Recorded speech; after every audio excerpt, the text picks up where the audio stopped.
Hello दोस्तों, आज पढ़ेंगे conversion table. Two inch is to एक मीटर बराबर 39.37 इंच।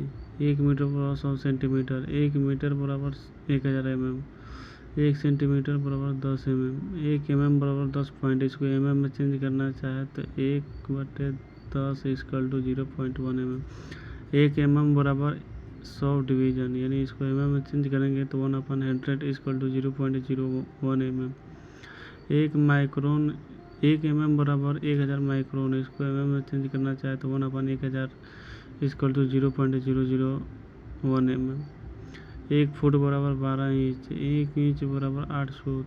एक इंच बराबर 16 चूर। एक इंच बराबर 1000 थाव। एक इंच बराबर 2.54 सेंटीमीटर। एक इंच बराबर 25.4 एक बराबर 40 थाव। एक थाव बराबर 2.5 डिवीजन। एक सूत बराबर 8.175